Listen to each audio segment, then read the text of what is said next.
The Council of the United States has tweeted, even as the Republic Day parade was on, impressive display by India's all-women military contingent in the Republic Day parade. After this, Congress leaders are going to be meeting American President Obama this afternoon. We're hearing that Congress Chief Sonia Gandhi, Rahul Gandhi, Manmohan Singh and Anand Sharma will be calling on Barack Obama at 3 p.m. Rahul Gandhi wasn't there, Samir, at the Republic Day parade. As Vice President of the party, he should have been there. Conspicuous? He wasn't there at the President's banquet yesterday either. Well, Sonia Gandhi was there. I think his party is missing him. Not really sure about that. This is a pattern of being missing from a lot of key engagements. This is something which is of concern within the Congress party. I think he treats politics and Congress vice presidentship as a part of the job. Yeah. You have to participate, especially if you wish to be in politics, General Prasad. Well, I read in the newspapers he was invited. And the fact that he was invited by the president for the banquet and then not going, I think is discourteous. Kamal Sibbal? Well, I think it's by now clear that he is erratic in terms of his political engagement, so it doesn't surprise me that he didn't come to the banquet or didn't attend the Republic Day parade. Now, if he wants to be a leader and if the Congress wants to have a chance of coming back to power in the foreseeable future, and he's the man who has to lead the party, then he has to show far more. From the trenches. He has to demonstrate far more commitment to politics than he's been showing. But then it's his business. It's one. So we have just about 5 minutes to go before we get you the results of the contest. We've been running for the last few minutes, asking viewers to tell us, after Obama, who should be next on the guest list of Prime Minister Modi. I'm inundated by responses. Several of them overlap, so it's going to be tough to pick. So we'd really appreciate if you add a reason for why you want any of the names that you're mentioning, so we can pick qualitatively the best response. Otherwise, this is going to turn into a lottery. So we've got lots and lots of responses, several of them suggesting the same name, but we don't know what our panelists have in mind. There's no match fixing involved at all, so you can still fire away. But before that, I want to go across to Preeti Chaudhary, Maha Siddiqui, joining us from where this parade just got over. Preeti, to you first. Big day for women's empowerment. We had a fierce face-off in our studios about whether women should be allowed in combat roles or not, but this was a big day. Women's empowerment on display all across the Republic Day parade. Well, you're bang on, Rahul, and you could see it on the sidelines as well, because early in the morning when we were coming here, let me just give you context on where we are positioned.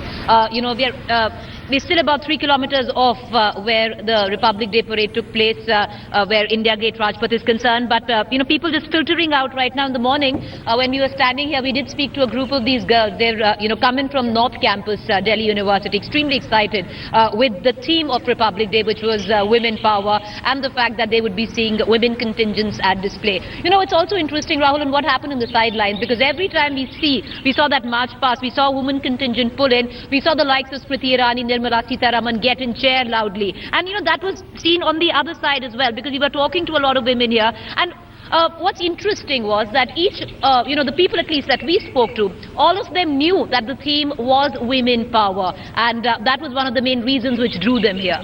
Okay, I want to go across to Maha Siddiqui as well. She's reporting this afternoon from the Moria Hotel. Maha, we know what the American president will be up to. Do we know what Michelle Obama will be up to as well? What's her plan between now and the afternoon when she has to attend the at-home at Rashtrapati Bhavan?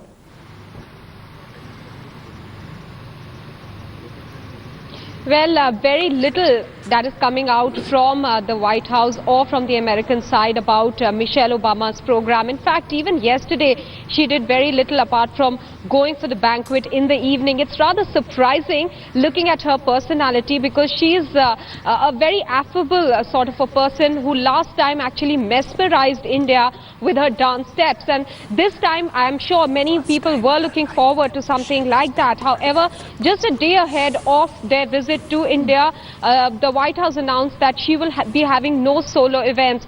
Why was that decided? Well, we can only make a guess to that effect. There was no reason stated by them. They had also stated in that briefing that the daughters won't be coming as well. Now, we know that she's only going out with Barack Obama, her husband, for the events that he is attending, the Republic Day parade, and then she will be going for the at-home. We know that between now, Barack Obama has just come back to ITC Moria.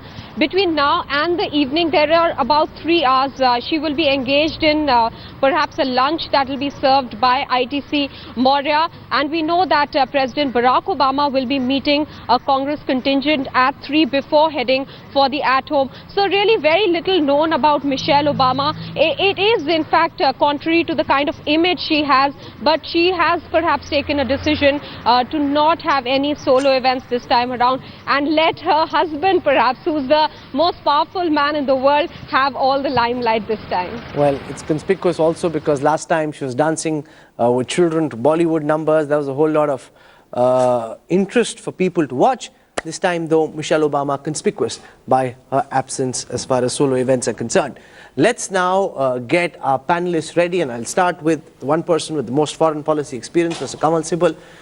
Looked at professionally, if you were still in the Ministry of External Affairs after having brought in President Barack Obama, all things considered, given Modi's personality, who should he call next? I really don't know what we've done vis-a-vis Africa in the last few years. But this is a big hole in our diplomacy in some ways, and we have a lot of interest in Africa. Therefore, we should choose an African country with which, for various reasons, we are building African stronger. country? It could be Mozambique, it could be Mauritius. I don't know if the Mauritius president... But don't you think Obama will be keen on making a statement, by bringing in one of the other world powers? Africa, it's a big statement. Why do we want always to invite Western leaders? So, okay, which African country? You're saying Mozambique? Mozambique and Mauritius. Why Mozambique? Because we are developing a lot of interest there. There's oil interest there. We are investing in oil there.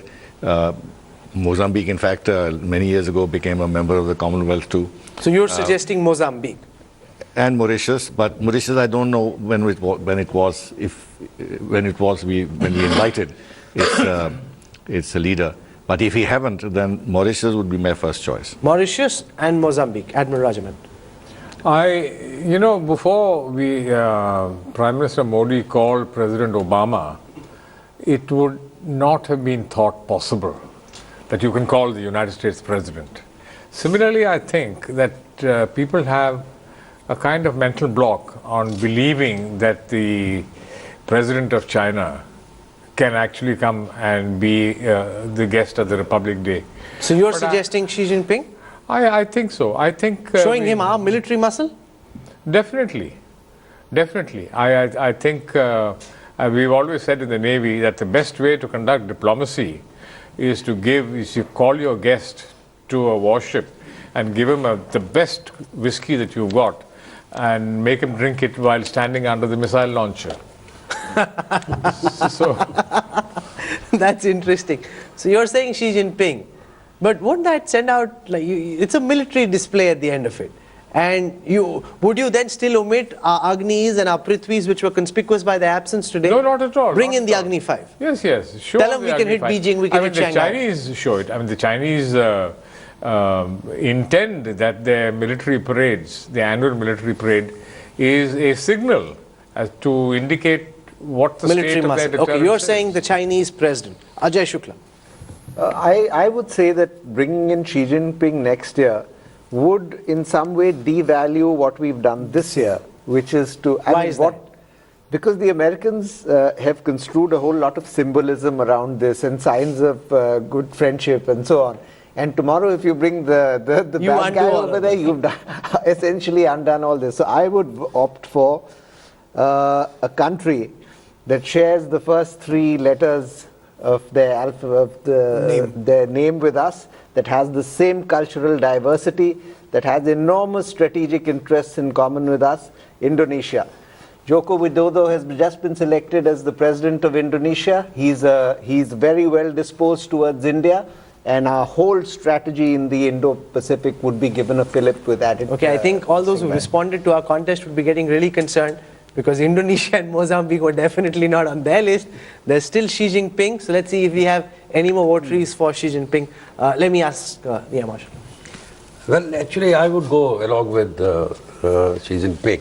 Again, you're saying the Chinese president. Chinese president, because of a simple reason that we must balance our outlook in diplomacy. Why take a side? Yes, and it will be a good signal to Americans also that we are maintaining that kind of a balance.